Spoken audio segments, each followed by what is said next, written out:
In Huntron Workstation, you have the ability to add a component to the component list by simply clicking the Add New button, typing in the component name, making sure your package and number of pins is correct, and clicking OK. And that component gets added to the bottom of your component list. But what if you do not have access to Huntron Workstation? Well, there's a feature in Workstation that allows you to create a text file that you can import into Workstation and create this component list. So this video is going to cover how you do that.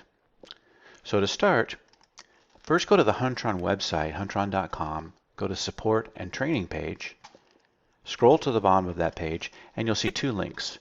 One is to the HAT file import tutorial. HAT means Huntron ASCII Text.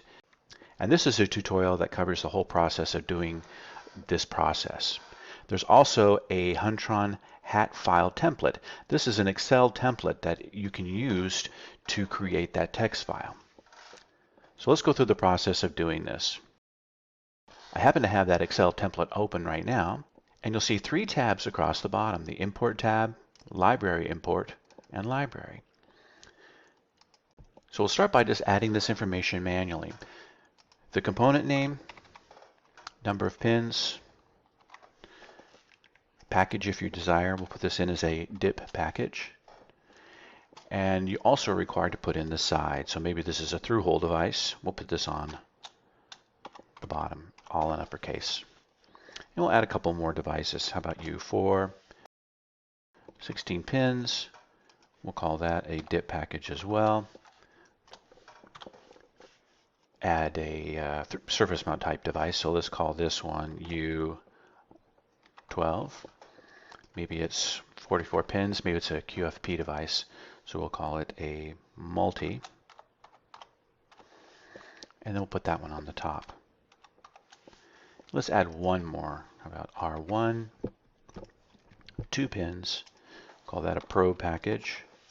And let's also put that on the top. So the idea here is to create a list of all the components that you want to probe on any particular side of the card. And again, you just need to put in the component name, number of pins. It is a good idea to put in the package type, otherwise it defaults to multi. And then also add a side. The next step is to just save this as a text file. We'll go to Save As. We want to save this as a text tab delimited file. And let's put in a modified name here. We'll call this test1 and save that. Okay, so now we've saved that text file, and now we want to import it into Huntron Workstation. Before we can do that, we need to close this file because Workstation needs to be able to open it. So now we'll switch to Huntron Workstation. And when you import these text files, what it will do is it will create a new sequence and add the components that you put in your text file into those sequences. So we'll go ahead and go to File, Import Huntron HAT File, and it brings up this importer window. So we'll first browse to the text file that we created. There it is right there. Click Open. And then we'll click Pre-Process, and it'll just go through and look at the component count and the total pin count on this file. We'll select if we want to create a component top sequence or bottom sequence. We're going to do both since we had components on both sides. And for Huntron Access Prober users, you can select which prober slot you want to have these sequences imported for. So we'll click on Process, and you can see it goes through the whole process of creating those components and pins. So it's as simple as that. We'll click Close. And then now we jump into Huntron Workstation, and you see now we have two new sequences. The top sequence will have those two devices we added for the top side, and the bottom will have the two components we added for that side. So it's actually a very simple process to do this. Let's go back to the Excel spreadsheet. And let's look at these other functions here. So we did the import, and this is where you would do it all manually. But you do have the ability to create a library of information. You could base that information on component part number, maybe on the value of the device or the configuration, such as a QFP device, maybe a 14-pin through-hole device or SOIC, or maybe something simple just on what type of component it is, like a cap or resistor. All right, and then you pre-configure that information by the package. If you have pin spacing for access prober users, you probably want to put that pin spacing in if you can. Now, in some cases, for example, a SMD device, you may not know if the component is going to be on the top or the bottom, so you may want to leave that blank. On some of these, we have them set for through hole devices, and so we would just put those on the bottom because you normally would probe those from the bottom. So we'll kind of make note of what these part numbers are, and we'll now switch to the Library Import tab. So we do need to put in a component name, so we'll start with calling one. How about U22? We'll go to the part number, and maybe this is a 74HC14, and just hit the tab key. Then you notice it'll fill in the other spaces in the spreadsheet, including the side. Let's add one more, U21.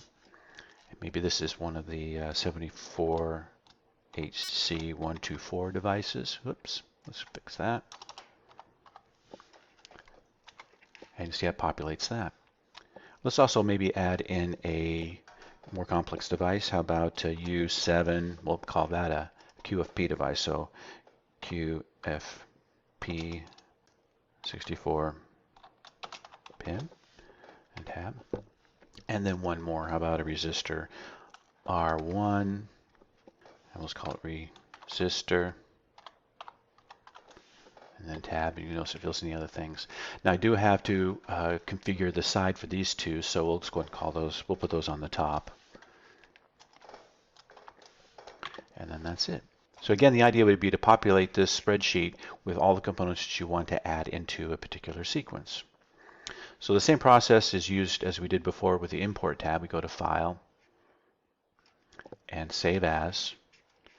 And we're going to be, again, select a text tab delimited file and give it a name, test2, and save that.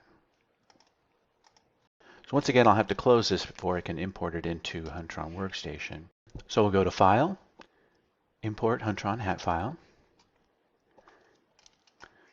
click the Browse button.